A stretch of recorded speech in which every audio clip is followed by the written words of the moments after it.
Halo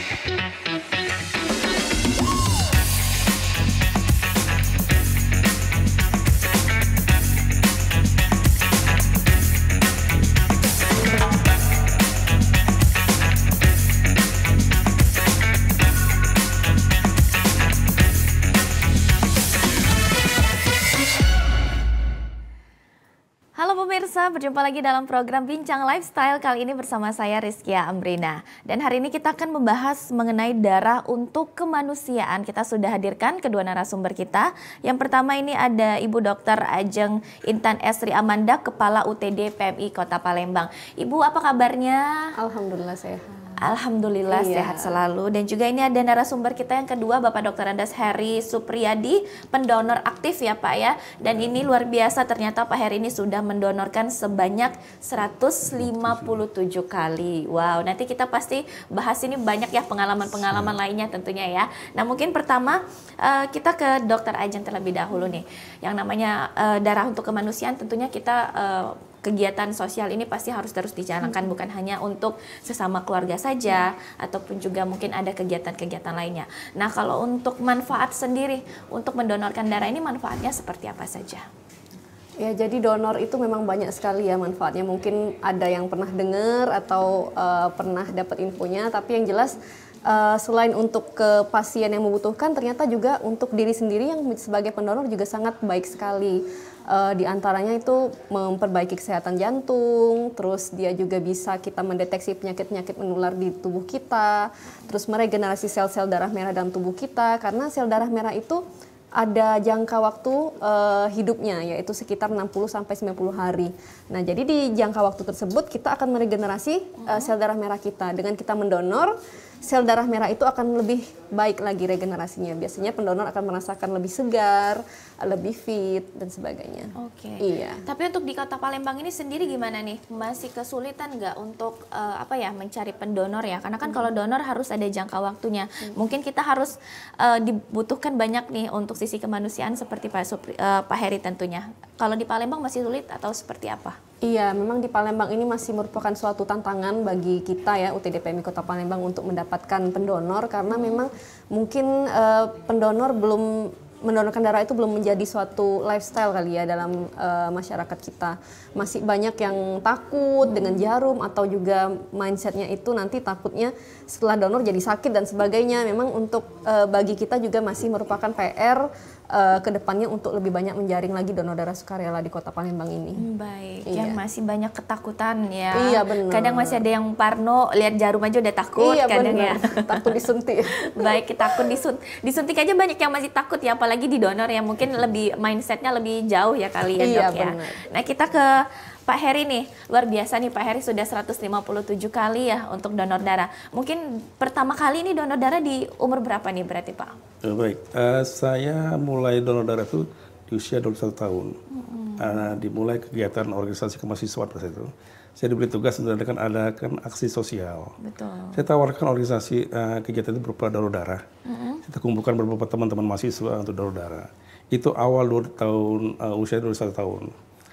Dimulai dengan cara menggerakkan orang kan susah ya, apalagi dengan sifatnya donor darah. Tapi kita yakin kepada mereka, memulai memang susah, tapi kita mulai, insya Allah akan berlanjut.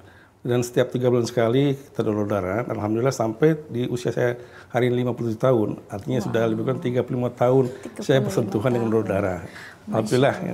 35 tahun ya berarti ya. Sudah bersentuhan dengan donor darah. Sudah donor darah. Ini berarti memang rutin setiap 3 bulan atau 2 bulan sekali? Awalnya 3 bulan sekali ya, tapi sekarang kan udah diupayakan untuk 2 bulan sekali. Karena kata dokter kan prosesnya 60 hari sampai 90 hari. Itu udah harus kita coba transfusi darahnya gitu.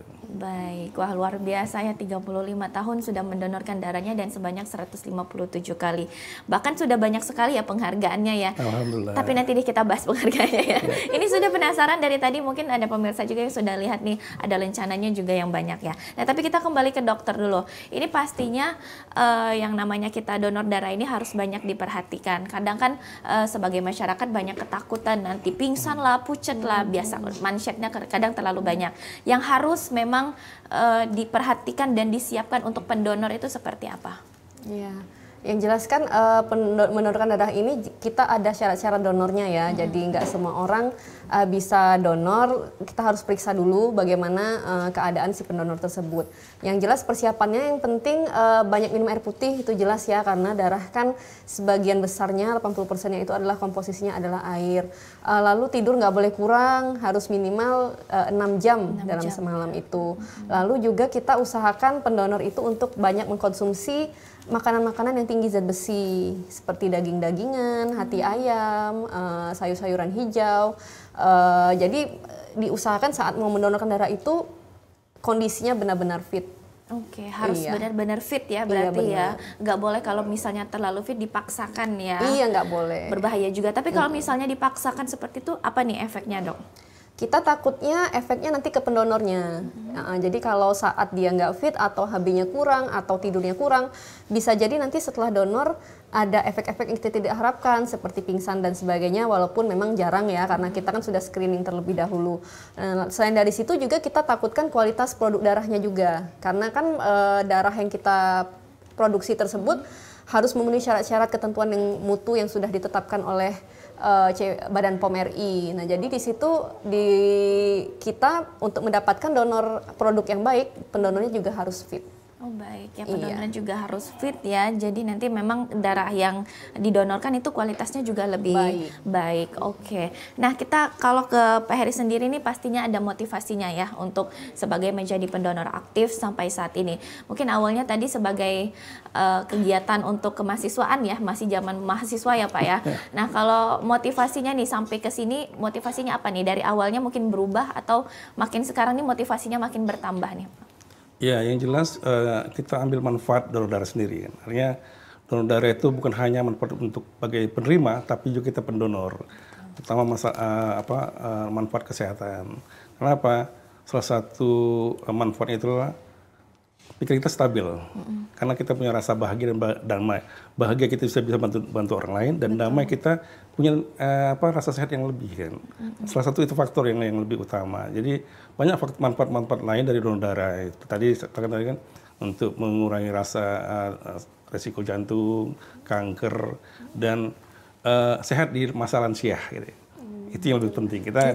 Kita tua ini sehat, alhamdulillah sampai hari ini. Itu manfaat yang lebih utama gitu. Rutinitasnya gitu. Kenapa? Kita juga belajar disiplin. Tiap 3 bulan kita donorkan. Karena darahnya kan bersirkulasi. Kita harus keluarkan. Karena kalau kita nggak donor darah, keluarnya itu kan dalam proses kotoran ya, keringat segala macam. Nah, kita dengan donor itu lebih bagus sekali. Itu manfaat lebih luar biasa sekali. Dan yang jelas ya, sebaik-baiknya manusia adalah bermanfaat untuk orang lain. Wah, itu ya. Betul ya. Karena kita membantu itu bukan hanya bisa membantu dari materi saja ya Pak ya. Kita juga bisa membantu mendonorkan darahnya. Ini karena darah ini, setetes darah itu sangat berarti ya dokter ya. Karena untuk darah ini apalagi biasanya yang dibutuhkan untuk masyarakat yang memang sedang ada keluhan penyakit ya. Pasti ini dibutuhkan, kadang nggak jarang darah ini dibutuhkan dalam waktu yang cepat ya dokter ya. Ada sistem urgensinya ya. Nah, tapi ini dokter ya, kalau misalnya sebagai pendonor ini pastinya manfaatnya juga banyak untuk yang mendonorkan, pastinya juga yang dapat donor darahnya juga pastinya lebih banyak. Nah, tapi kalau misalnya nih untuk mengingatkan dan juga mungkin masyarakat masih agak takut-takut ya, biar nggak takut nih gimana nih dok biasanya mengingatkan masyarakat untuk donor darah? Iya. Memang seperti yang Bapak Heri sudah sangat luar biasa sekali ya, begitu motivasi yang beliau sampaikan. Jadi kita memang menanamkan yang sama seperti Pak Heri sebutkan tadi ya kepada masyarakat. Karena memang kebutuhan darah begitu tingginya di Kota Palembang, banyak sekali pasien membutuhkan di rumah sakit. Dan selain dari situ juga memiliki banyak sekali manfaat bagi tubuh kita. Nah, untuk menanamkan dia ketakutan jarum itu memang mungkin dari diri sendiri juga ya. Kita hanya bisa memotivasi dari luar saja ya. Karena memang beberapa orang mungkin belum pernah mencoba, tapi sudah kadung takut duluan ya. Maka dari situ setelah dicoba ternyata tidak semenyakitkan itu ya Pak ya. Ternyata akhirnya ketagihan. Baik, iya. Ketagihannya. Tapi kalau dari Pak Heri nih, gimana sih rasanya kalau saat lagi donor itu mungkin masih banyak masyarakat yang belum pernah nih, jadi agak takut nih. Gimana sih rasanya? Sebetulnya nggak ada masalah ya. Ketika jarum masuk ke lengan kita, itu seperti biasa saja. Gitu. Biasa aja ya. Dan waktu pun nggak lama, lebih kurang ya 5 menit sudah selesai gitu. Betul. Artinya kenapa harus takut gitu? Toh ini kan untuk kepentingan yang sama-sama. Betul. Terutama untuk diri kita sendiri loh, itu lebih penting. Karena manfaat lebih luar biasa sekali gitu. Baru dan faktor lain yang menerima donor juga. Artinya manfaatnya sangat luar biasa sekali. Gitu. Baik ya manfaatnya. Jadi jangan hanya dipikirkan untuk kepentingan dan juga penerima saja ya, tapi ternyata di tubuh kita itu manfaatnya luar biasa ya. Banyak sekali manfaatnya juga sudah dijelaskan oleh dokter. Berarti ini memang penting ya dok ya untuk setiap masyarakat itu dalam 3 bulan ataupun mungkin dalam 1 tahun itu harus mendonorkan darah itu atau seperti apa nih? Iya, kita harapkan untuk masyarakat sih mendonorkan 2 bulan sekali kalau sekarang. Kalau mungkin dulu dari zaman Bapak Heri baru memulai mungkin 3 bulan sekali, tapi karena sekarang peraturan terbaru itu sudah bisa 2 bulan sekali. Kita harapkan bisa rutin. Jadi dalam setahun mungkin bisa 6 kali, iya, atau 4 kali. 4 kali. Iya. Tapi paling enggak 1 tahun itu harus ya, iya. Karena kan ada kebaikan untuk tubuh kita bener. sendiri ya, jangan hanya memikirkan lagi mau cari-cari yang mau diterima darahnya siapa, jangan pilih-pilih juga ya dok ya. Kadang ini kalau nggak keluarga, kalau nggak kerabat yang lagi memang membutuhkan nggak bakal donor darah ya. Mungkin salah satunya juga Kikis, karena kalau nggak urgent nggak mungkin mendonorkan darah. Tapi sekarang alhamdulillah memang ketagihan ya rasanya ya Pak ya, dan juga banyak manfaatnya. Tapi ini kalau dokter untuk sebelum mendonorkan darah, selain yang diperhatikan tadi untuk harus badan yang fit, terus juga harus tidur yang cukup. Tapi kalau dari tenaga medisnya sendiri apa nih biasanya dilakukan? Ada pengecekan terlebih dahulu apa seperti apa? Iya, jadi sebelumnya kita kan harus sesuai syarat donor tadi. Jadi pendonor itu semuanya nanti akan dianamnesis dulu. Bagaimana riwayat penyakitnya, apakah sudah pernah donor sebelumnya, apakah tidurnya cukup, itu kan kita tanya secara langsung ke pendonornya. Setelah dari anamnesisnya bagus, itu nanti kita akan periksa tensi darahnya. Minimal di 120, maksimalnya di 160. Iya, nanti setelah dari HB sesuai standar, berat badannya juga harus sesuai standar. Di 45 kilo minimal kalau untuk mendonorkan darah. Minimal 45 kilo. Iya, 45 kilo. Kalau umur ada minimalnya? Minimalnya di 17 tahun. 17 tahun. Iya, 17 tahun udah bisa mulai mendonorkan darah.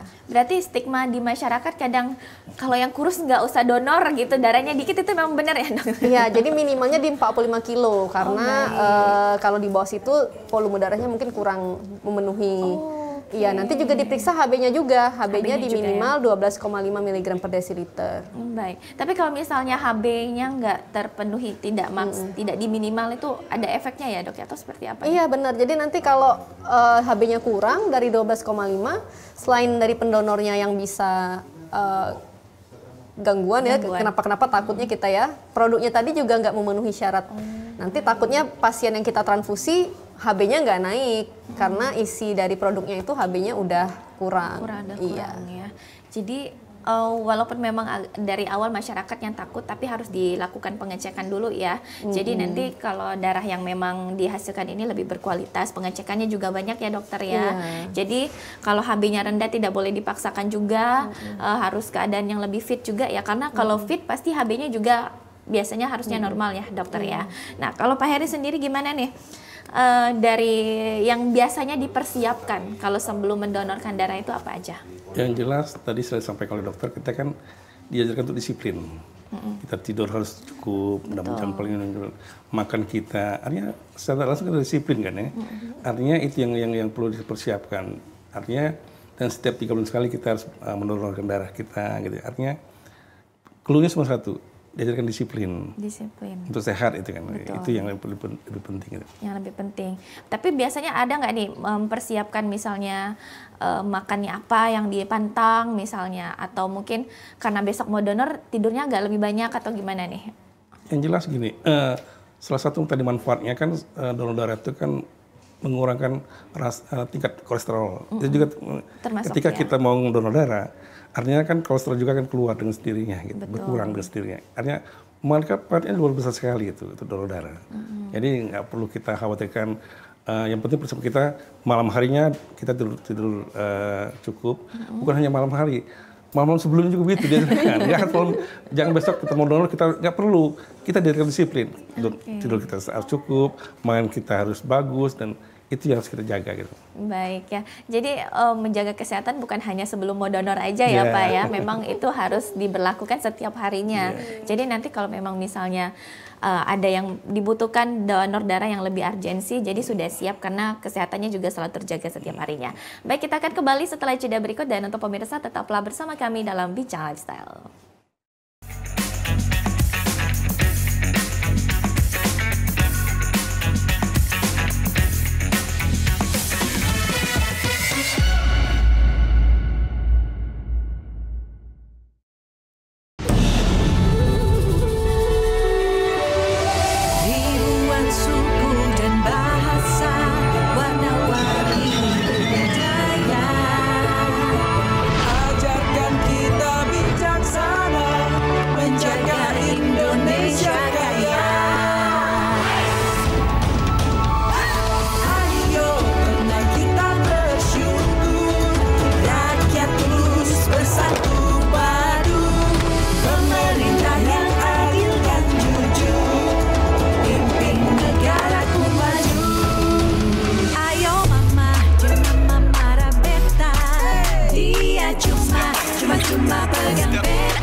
Banyak sekali teknologi berbasis kecerdasan buatan yang bisa kita manfaatkan.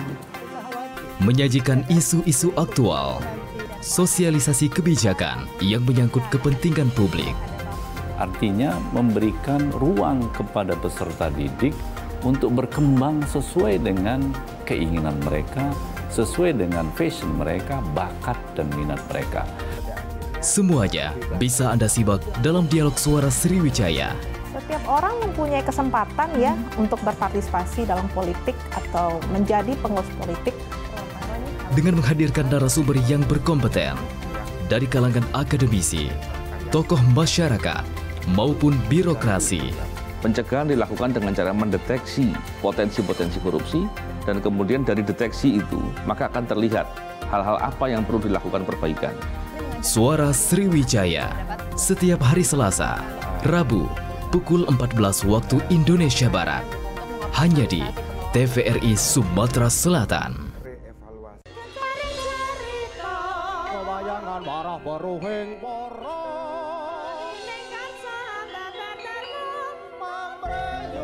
Salah satu keanekaragaman budaya Jawa yang masih favorit hingga saat ini adalah wayang.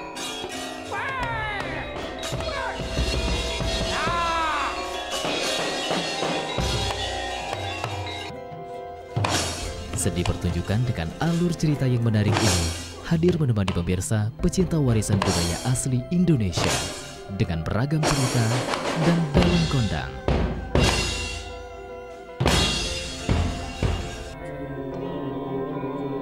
Wayang setiap Sabtu pukul 22 waktu Indonesia bagian Barat.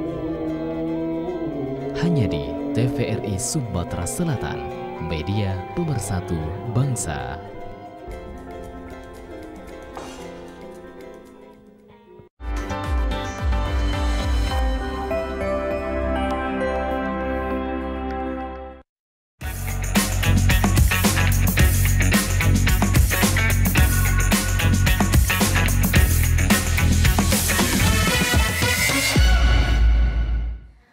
pemirsa, Anda masih menyaksikan program Bincang Lifestyle dan kita masih membahas mengenai darah untuk kemanusiaan. Kita sebelumnya sudah banyak sekali membahas mengenai manfaat dan juga kegiatan-kegiatan dari donor darah ini. Dan masih bersama narasumber kita tentunya ada Dr. Ajeng Intan Estri Amanda, Kepala UTD PMI Kota Palembang, dan juga Bapak Dr. Andes Heri Supriyadi, pendonor aktif yang sudah 157 kali mendonorkan darah. Nah, 157 kali ini bukan angka yang main-main ya tentunya ya Pak ya. Sudah banyak sekali nih kalau dilihat dari tadi lencana-lencana yang dapat di penghargaan nih. Boleh nih Pak diceritakan nih satu-satu nih lencananya ini apa aja yang didapatkan, silakan. Baik, saya tampilkan dengan piagam penghargaan. Boleh. Oh, ada piagamnya juga ya. Pertama kita dapat apresiasi dari pemerintah dan PMI Kota Palembang, donor darah yang kelima kali beserta piagam penghargaannya. Ini kelima kali. Ini yang pertama 5 kali. pinnya ada. Yang kedua yang ke-15 kali.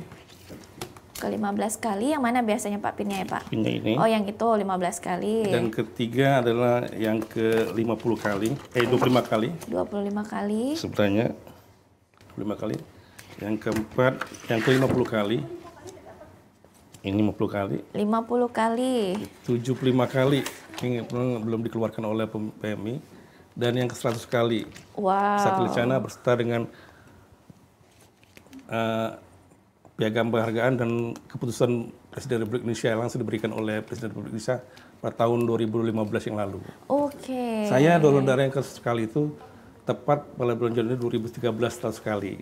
Tapi diberikan penghargaan mengikut serta mewakili Sumatera Selatan, Palembang di tahun 2015 menerima di Jakarta langsung oleh Presiden Republik Indonesia. Serta dan malamnya dapat kit emas setelah sekali dari Ketua Umum PMI Pak Yusuf Kalla. Wow. Ini cincin emas yang diberikan. Itu dari Pak Yusuf Kalla. Iya, setahun sekali cincin emasnya. Gitu. Oh, ada cincin. Oh, Ya, ada cincin emas. ini ya, tanda PMI-nya ya. Ini Oke. setahun sekali. Langsung dari Ketua Umum PMI Pak Yusuf Kalla. Wah, luar biasa. Itu juga ada piagamnya juga Ya, ya. piagam dan ini namanya piagam Satya Lencana ya. Satya Baktian Lencana. sosial setahun sekali dari Presiden Republik Indonesia. Oke, yang sebelah sana dari Pak Presiden Iya. ya. Jadi itu penghargaan yang sudah 100 kali 100 kali. tadi. Kalau yang sebelah sininya apa tuh Ini Pak? kutipan piagam penghargaannya. Oh, kutipannya. baik. Luar biasa ya, ternyata ini penghargaannya juga dari PMI-nya juga dapat, dari Presidennya juga dapat. Ini suatu penghargaan. Ini jadinya langsung ketemu juga sama Pak Presiden ya, karena ini langsung diserahkan ya. Langsung diserahkan langsung. Wow, luar biasa. Ini bukan hanya bermanfaat untuk sesama manusia juga ya Pak ya, tapi juga menjadi penghargaan dan kebanggaan tersendiri ya. Ini khususnya juga bisa mendapatkan penghargaan dari Presiden dan juga manfaatnya luar biasa. Ini sudah berarti 157, sudah 157 orang juga yang menerima ya. Luar biasa. Nah, kita kembali ke dokter nih.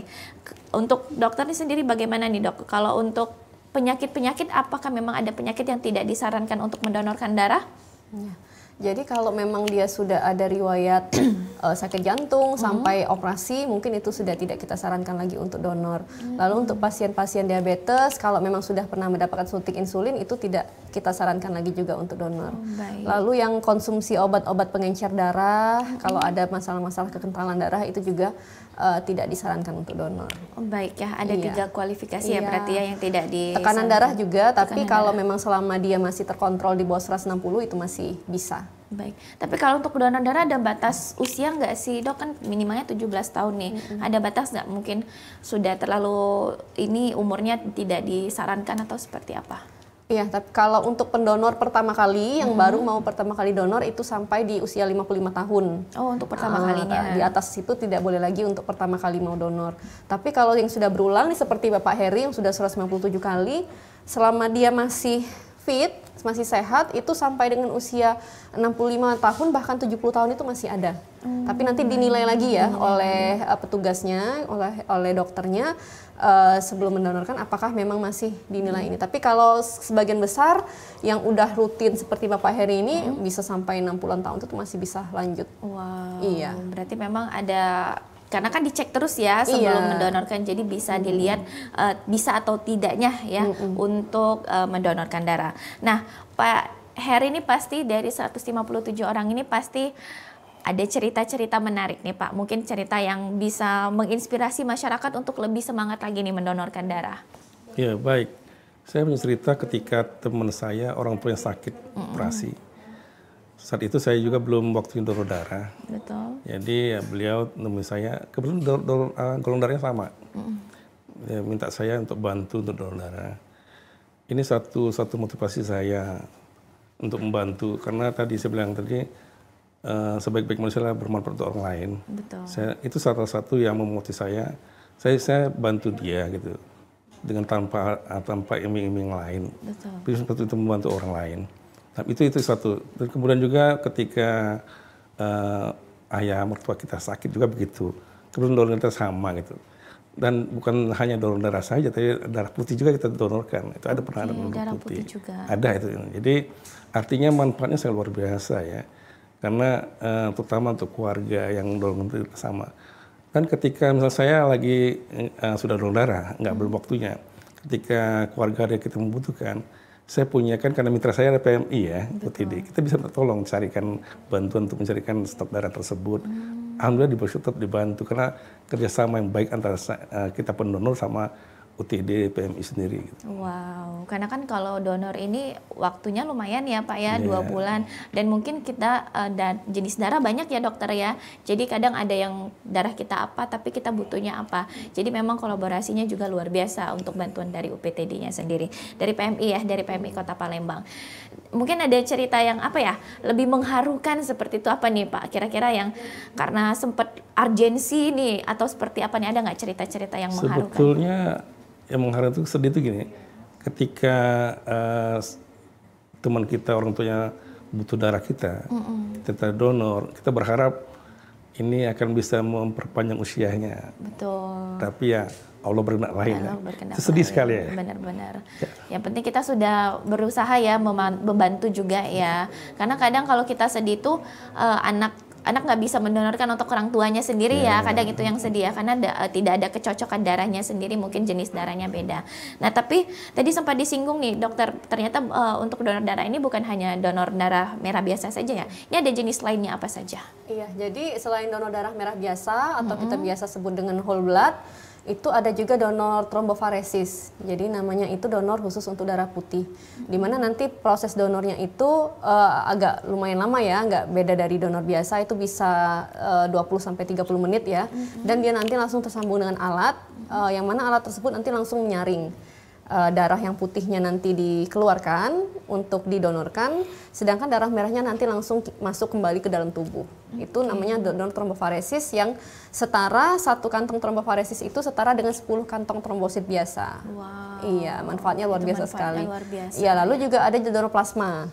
Mungkin pernah kita dengar waktu itu zaman COVID kan ada plasma konvalesen, yaitu salah satu adalah jenis donornya juga, itu mana diambilnya plasmanya.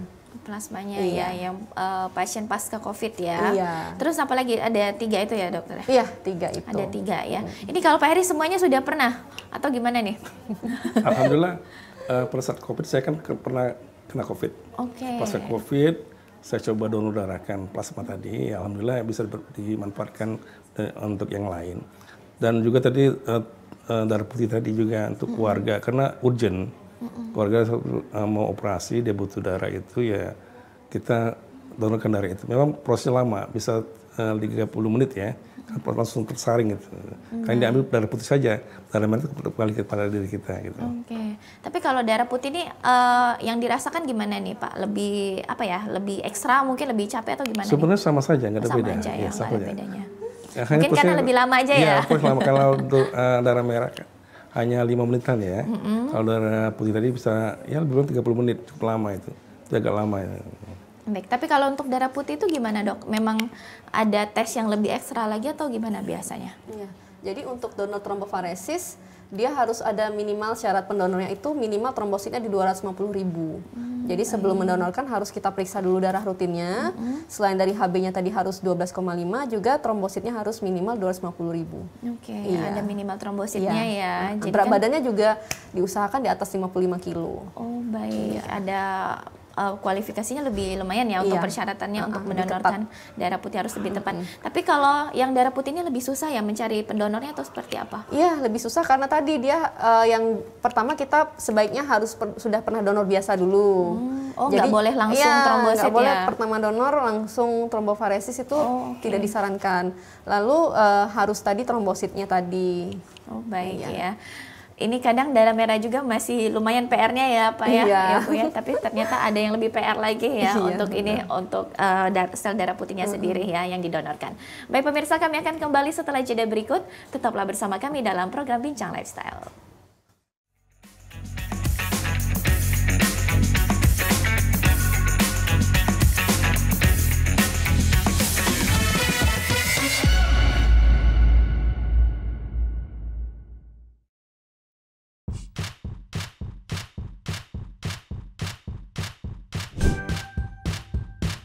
Keluarga Indonesia, sudah saatnya kita cerdas memilih tontonan yang tepat untuk anak. Karena tontonan yang ramah anak sangat penting untuk membentuk karakter dan tumbuh kembang anak. TVRI menghadirkan program-program tayangan yang edukatif dan aman untuk buah hati kita.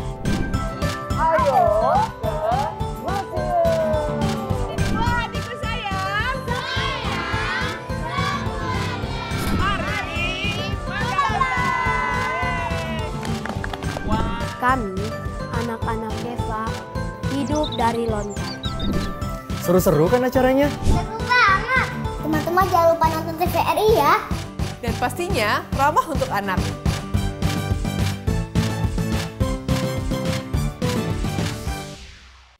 TVRI Sumatera Selatan merupakan lembaga penyiaran publik yang menyajikan program acara berupa informasi, pendidikan, dan hiburan. Memiliki coverage area yang sangat luas, TVRI Sumatera Selatan dapat Anda saksikan melalui aplikasi TVRI Klik, aplikasi Intek, satelit Telkom 4 dan satelit Merah Putih, serta live streaming YouTube TVRI Sumsel. TVRI Sumatera Selatan mengajak Anda untuk berkolaborasi melalui kerjasama siaran dan kerjasama non-siaran. Kerjasama siaran meliputi advertorial, iklan komersil, iklan layanan masyarakat, full telop, serta running text. Siaran program berupa talk show, feature, budaya, dan hiburan musik. Kerjasama non-siaran meliputi MUX untuk siaran digital. Bagi Anda yang ingin bekerja sama, silakan hubungi bagian pengembangan usaha dan promo TVRI Sumatera Selatan.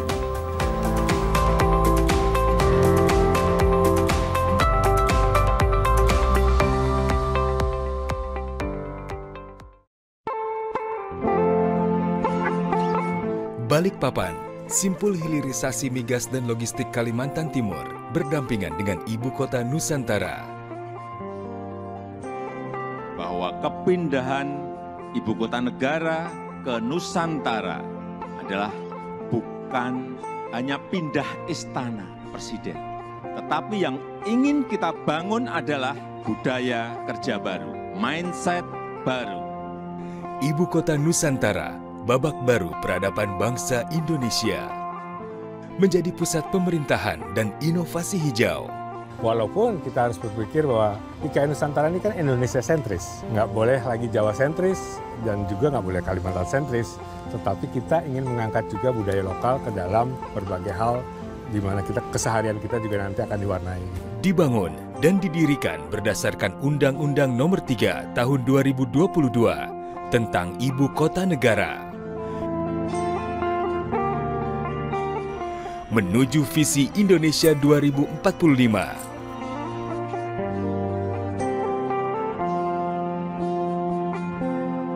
Kota dunia untuk semua.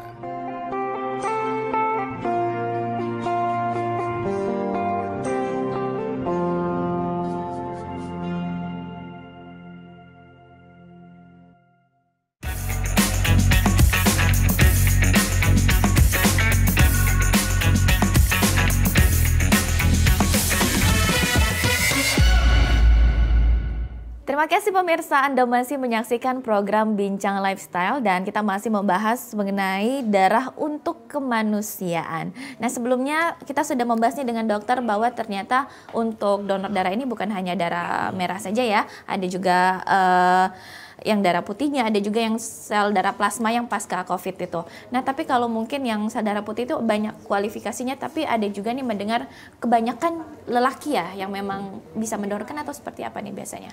Iya, jadi kalau untuk trombofaresis memang sebagian besar pendonornya kita laki-laki. Ada juga yang perempuan, cuman lebih banyak presentasinya yang laki-laki karena selain dari kadar trombositnya mungkin yang dia lebih tinggi daripada laki-laki, juga venanya tuh lebih besar.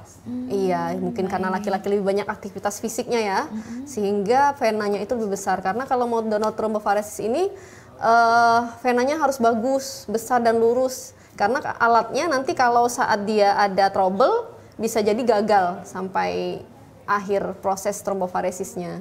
Oke, berarti selain banyak yang diperhatikan untuk kriterianya ya juga ya, harus diperhatikan ternyata dari venanya untuk lelaki juga yang mungkin kerja fisiknya lebih banyak ya daripada wanita. Nah, tapi kalau misalnya untuk Pak Heri nih, yang sebelum donor darah memang setiap harinya harus dilakukan tanpa harus ada persiapan yang seperti apa ya, apalagi memang sudah biasa nih Pak. Tapi kalau setelahnya biasanya ada apa nggak sih Pak? Harus kadang dari PMI juga dikasih susu ya atau obat-obatan. Itu kalau dari Pak Heri seperti apa nih biasanya? Kalau awal mula ya mungkin begitu ya. Ada obat penambah darah juga ya, dan ada susu dan telur itu. Tapi kalau lama-kelamaan karena udah terbiasa ya, itu malah karena nggak sama sekali nggak apa-apa gitu. Yang penting air putih. Air putih ya. Air putih kan sangat bagus sekali. Sebelum dan sesudah kita donor darahnya lebih bagus air putih gitu. Baik, sebelum dan sesudah ya itu yang perbanyak minum air putih. Banyak minum air putih. Mungkin kalau untuk masyarakat parnonya langsung minum susu ya atau gimana telur. Tapi sebenarnya tidak harus juga ya. Tapi kalau dari dokter apa nih, memang disarankan atau bagaimana? Yang jelas sebelum dan setelah mendonorkan darah kita sarankan air putih dan makanan-makanan yang tinggi zat besi tadi. Tinggi zat besi. Boleh telur juga termasuk. Telur juga boleh ya. Tapi kadang pernah dapat juga nih ada obatnya juga ya dok ya dari PMI itu juga penambah darah itu disarankan atau sebenarnya nggak terlalu juga atau gimana dok? Disarankan lah untuk membantu menjaga kadar HB-nya nanti kembali seperti semula setelah mendonorkan darah. Baik. Kadang kita nggak sadar juga di dalamnya ada obatnya. Karena pernah jujur donor, ternyata ada obat dan ternyata itu memang disarankan untuk diminum ya. Benar. Apalagi memang kita pertama kali ya mendonorkan darah ya, jadi memang direkomendasikan. Nah, kita di sebelah sana juga sudah ada penghargaan dari Pak Heri juga. Mungkin kita boleh lihat nih dokter untuk peralatannya seperti apa dan mungkin dijelaskan dari dokter. Kita berdiri boleh dokter, boleh. Kita ke sebelah sana.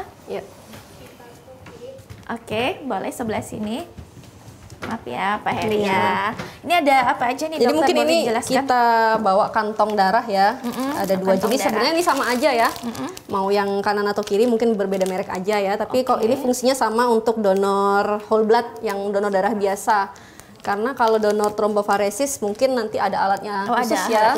Iya, jadi mungkin kita buka satu sebagai contoh ya. Oh, ini terkunci.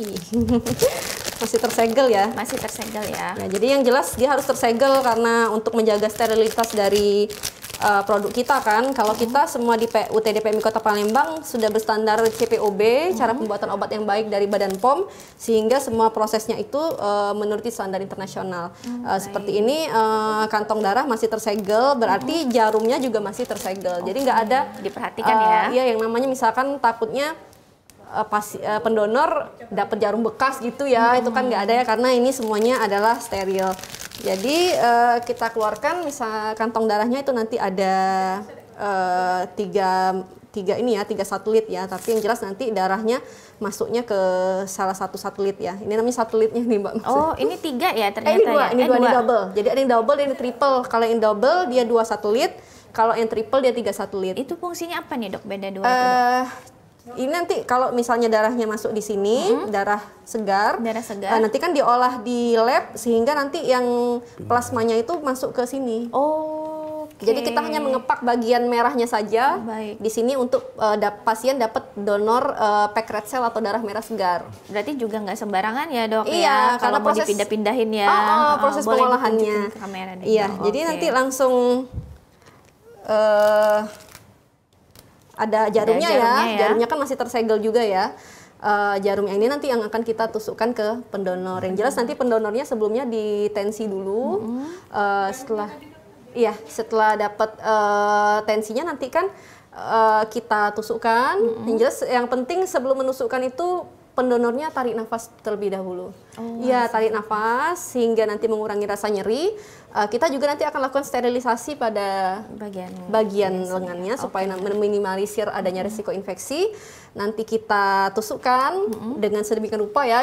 Jadi dengan perlahan ya, jangan takut nanti teman-teman yang di rumah takutnya langsung, karena kita kan sudah jam terbangnya sudah baik juga kalau di UTDPMI Kota Palembang. Insya Allah dengan petugas yang terlatih, kita dengan teknik yang baik 45 derajat masuk ke dalam venanya, insya Allah tidak nyeri. Setelah dari situ nanti kantongnya kita taruh di timbangan darah untuk mengukur bahwa darah yang keluar itu 350 cc. Tepat di 350 cc. Harus tepat ya. Iya. Tapi biasanya kalau kita donor tuh kan dok disuruh apa ya, sambil mompa ya? Itu sambil mompa itu gunanya supaya kita mengurangi juga rasa bukan tidak nyaman ya. Biar rileks ya, biar rileks.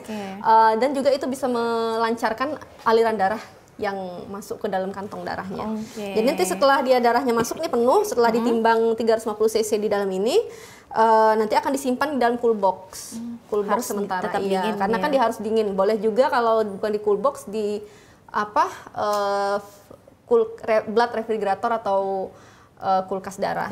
Setelah nanti terkumpul, darahnya ini bisa langsung diolah di laboratorium, karena proses pengolahannya juga bisa 6-8 jam. Oh baik, berarti bukan langsung digunakan ya dok? Jadi harus kan diputer dulu, nanti ada namanya proses sentrifugasi. Setelah disentrifugasi dipisahkan tadi nanti kan kalau udah disentrifugasi, darah yang merahnya ada di bawah, darah yang plasmanya ada di atas. Nanti dipisahkan dengan alat pemisah, yang darah merahnya nanti ada di satelit yang ini, sedangkan plasmanya nanti akan masuk ke satelit yang satunya. Nanti kalau yang kantong triple yang ada 3 satelit, satu satelitnya lagi itu adalah untuk trombosit. Tapi trombositnya trombosit yang biasa, bukan yang trombosit aferesis. Trombosit yang putih tadi ya. Yang trombosit biasa, bukan aferesis. Yang aferesis tadi satu kantong ini setara dengan 10 kantong yang ini. Dan itu harus pakai alat ya? Iya, harus pakai alat. Tapi kalau yang ini dia kurang pekat trombositnya gitu maksudnya. Jadi jangan takut, pastinya juga semuanya sudah ada tenaga medis yang ahli steril, ya. Semuanya steril. Harus steril juga. Boleh kita duduk lagi. Terima kasih dokter. Itu dia tadi tuh penjelasannya nih mengenai caranya juga ya untuk alat-alatnya yang diperhatikan. Karena kadang kita tuh udah takut duluan ya dokter ya melihat jarumnya ya. Tapi sebenarnya kecil kok jarumnya. Kecil ya jarumnya ya. Jarumnya nggak besar. Nggak besar. Tapi biasanya ada juga, mungkin ada nggak nih dari cerita Pak Heri, mungkin ada cerita yang berpengalaman. Tapi kalau dari dokter ada nggak nih dok cerita yang mungkin menjadi pengingat juga, dan mungkin ada cerita lucu lainnya kalau misalnya ada yang donor mau donor tapi takut darah nih, gimana, ada nggak sih cerita-cerita seperti itu nih dok? Iya, jadi ada juga beberapa yang baru pertama kali misalnya donor, dia takut kan ya sampai maju mundur kan. Kadang kita sampai ya Pak jangan dilihat jarumnya gitu kan, coba relax aja kan, langsung lihat ke arah lain. Begitu dia ditusuk ternyata gimana Pak, sakit nggak? Biasa aja kan itu kan. Oh ya alhamdulillah. Jadi setelah dari situ dia pas selesai itu, lah kok cepet banget Mbak katanya. Ya ini kan cuma 5-10 menit udah selesai. Jadi mungkin di situ yang belum tahu, ternyata pas saat dia takut langsung kita tenangkan kan dari petugas kita. Setelah selesai justru dia merasa lah cepet lah, nggak sakit dan sebagainya. Jadi di situ mungkin banyak sekali yang baru-baru donor yang seperti itu, apalagi yang masih muda-muda. Yang parno ya biasanya ya. Nah berarti harus dicoba dulu. Nanti kalau misalnya udah tahu gimana bisa donor darahnya. Tapi nih mungkin nih dokter banyak tadi ada kriteria lainnya. Tapi kalau untuk tato gimana nih dok? Yang untuk pendonor yang punya tato bisa. Tapi nanti dok kita tahan dulu, kita jeda terlebih dahulu, dan untuk pemirsa tetaplah bersama kami dalam Bincang Lifestyle.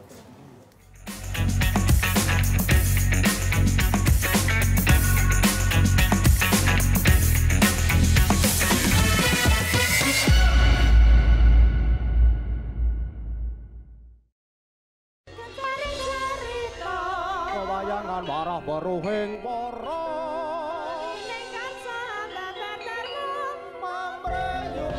Salah satu keanekaragaman budaya Jawa yang masih favorit hingga saat ini adalah wayang.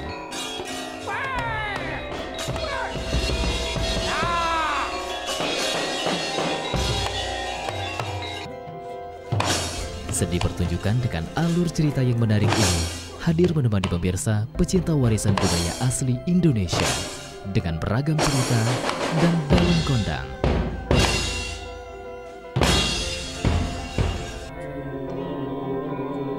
Wayang setiap Sabtu pukul 22 waktu Indonesia bagian Barat. Hanya di TVRI Sumatera Selatan, media pemersatu bangsa.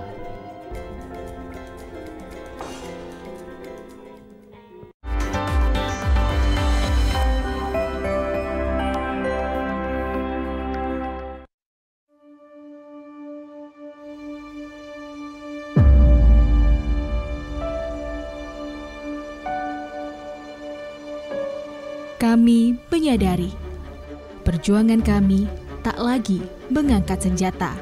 Daratnya turun, gitu ya. Melainkan tentang bagaimana meneruskan cita-cita bangsa, menciptakan generasi cerdas yang bermartabat. Kami yakin semua bisa dicapai.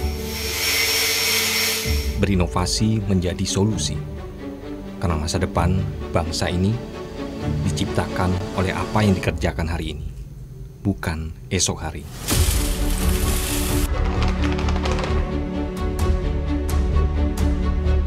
Kami sadar tak perlu menjadi yang hebat untuk membangun negeri ini, melainkan fokus mengembangkan kreativitas akan lebih berarti bagi yang menikmati.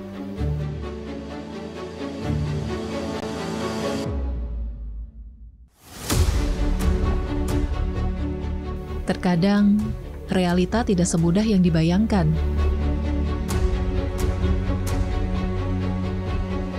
Kami tak pernah menyerah pada apa yang dihadapi. Setelah ini, apakah ada pengolahan lebih lanjut lagi dari Bukan sebatas informasi, tapi tentang bagaimana mengabarkan kebenaran hari ini untuk perubahan di masa depan. Sampah bukan hanya tanggung jawab pemerintah saja, namun juga tanggung jawab kita semua. Demikian kondisi terkini kami laporkan. Siapapun dan dari manapun kami tetap pemuda Indonesia.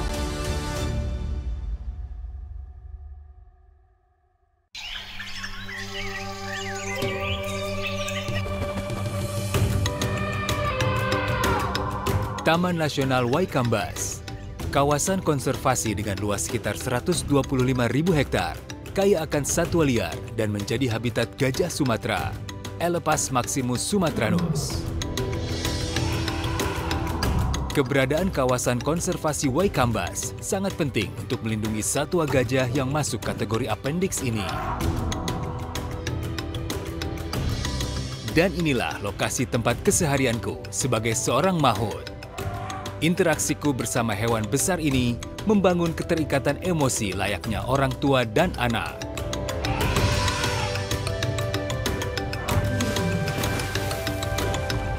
Gajah merupakan hewan sosial yang cerdas dan memiliki ingatan yang kuat. Hewan besar berbelalai panjang ini sangat peka dan berkomunikasi melalui sentuhan, penciuman, juga suara.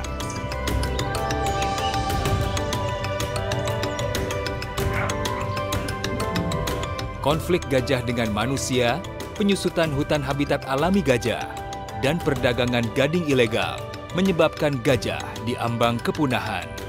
Satu pesanku, hidup berdampingan dengan gajah, cegah kepunahan.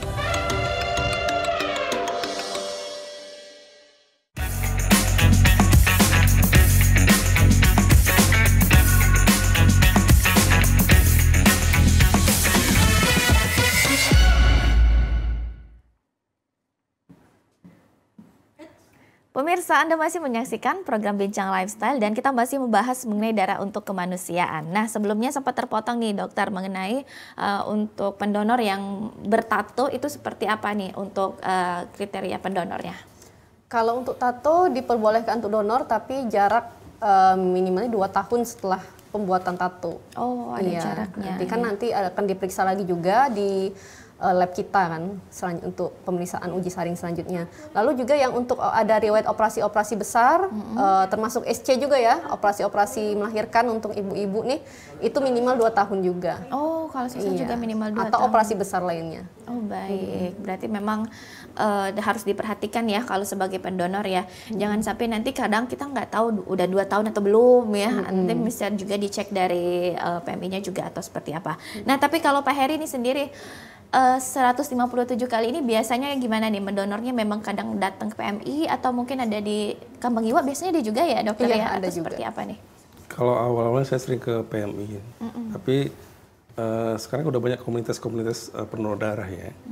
Jadi kadang-kadang mereka masukkan di media sosial, terutama di IG-nya PMI sendiri.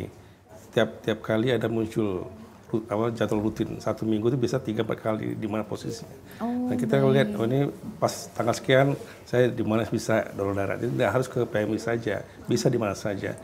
Nah kadang-kadang yang jadi masalahnya misalnya besok jadwal saya donor darah sama anak-anak saya, tapi karena anak saya perempuan kadang-kadang kan faktor lain seperti dia lagi haid nggak bisa gitu. Jadi nggak bisa bareng-bareng, tapi ya tetap saya jalankan sendiri gitu. Jadi tidak harus ke PMI, tapi bisa di komunitas-komunitas yang lain yang diadakan kerjasama dengan PMI. Betul ya, tidak harus ke PMI juga ya. Kadang kalau kita tahu di Kambang Iwa setiap minggu ya ada juga untuk kegiatan PMI-nya sendiri. Nah tapi Pak, misalnya nih banyak masyarakat kan juga yang membutuhkan darah, tapi kadang ada banyak oknum-oknum yang misalnya mungkin Kiki juga pernah mendengar cerita ini kadang, oh butuh darah, darah saya bisa tapi mau bayar berapa? Nih kadang pernah mendengar cerita-cerita seperti itu ya. Tapi kalau Pak Heri sendiri nih mendengar, dan mungkin pasti Pak Heri juga pernah mendengar ya cerita seperti itu, gimana nih tanggapannya? Itu dulu ketika PMI yang berada di dekat rumah sakit umum itu memang banyak sekali para ya orang-orang mencari keberuntungan, kumpul-kumpul situ. Tapi sekarang nggak ada lagi sih kayak gitu ya, karena sudah tertib ya. Karena mereka datang memang benar-benar pasien atau keluarga pasien yang membutuhkan darah, bukan hanya mencari keuntungan. Tapi kadang-kadang walau alam yang begitu ya, kadang-kadang ya di antara mereka sendiri saya nggak bisa tahu persis bagaimana. Tapi yang setahu saya sekarang nggak ada lagi yang begitu. Apalagi sekarang rutin yang dilakukan oleh PMI seperti kan seperti seminggu sekali dari kan di Kambang Iwa, artinya kan sudah ketersediaan darah sudah mulai banyak ya. Tapi memang yang membutuhkan juga banyak. Makanya kita berharap kita coba galakkan lagi partisipasi masyarakat, karena ketersediaan darah di PMI itu tergantung partisipasi masyarakat. Betul, baik ya. Miris juga kadang ya dengar cerita ya seperti itu ya. Tapi kalau dari dokter dari PMI-nya sendiri bagaimana nih? Banyak ya oknum-oknum yang seperti itu, gimana nih dok? Iya, jadi memang seperti yang disampaikan Bapak Heri tadi, bahwa memang kalau zaman dulu ya mungkin ya masih marak terdengar yang namanya donor liar ya, atau doli sering kita sebut. Tapi alhamdulillah kalau sekarang kita sudah sangat tertib sekali seperti yang Bapak Heri bilang, di PMI juga, di kantor kita di dekat Museum Balaputra Dewa itu juga sudah sangat tertib sekali. Kita bebaskan dari oknum-oknum yang kira-kira niatnya untuk tidak baik. Selain dari situ juga kita sudah ada sistem komputer di mana jadi SIM donor kita ini, sistem donor darah ini sudah dia mendeteksi secara komputerisasi. Jadi saat by name atau dari tanggal lahir dan sebagainya kita data masuk, itu kalau dia belum saatnya donor itu tidak bisa untuk mendonorkan darah. Jadi di situ sudah salah satu cara kita untuk meminimalisir adanya donor-donor liar tadi. Selain dari kita juga harus meningkatkan keamanan dan kenyamanan di sekitar tempat kita. Selain dari situ juga kita, mungkin bagi teman-teman yang belum tahu, selain di Kambang Iwa, setiap hari Minggu pagi kita juga ada di PTC. Di gerai PTC kita itu ada di dekat Bata. Itu ada gerai ya, ada gerainya ya. Jadi dari jam 1 siang sampai dengan jam 8 malam. Oh baik, berarti bukan hanya kalau mau donor bukan hanya langsung ke PMI-nya Iya. saja ya, ada juga tempat gerai lainnya ya. Dan salah satunya juga ada yang di Kambang Iwa juga ya, Iya. setiap minggu pagi. Oke, karena kadang apa ya, sebagai sesama manusia yang kita bisa membantu tapi malah dijadikan apa ya, peluang ya Pak ya, kadang kita agak miris dan juga sedih nih. Tapi kalau dari Pak Heri ini mungkin ada memberikan motivasi untuk teman-teman lainnya yang ayo sih donor darah, jangan takut, seperti apa, silakan. Ya, yang jelas ketersediaan darah yang di PM itu tergantung partisipasi masyarakat. Artinya bagaimanapun ini hal yang penting bagi kita sebagai masyarakat ya, sebagai pendonor dan juga sebagai penerimanya juga. Jadi saya berharap, saya mengajak seluruh, terutama generasi muda.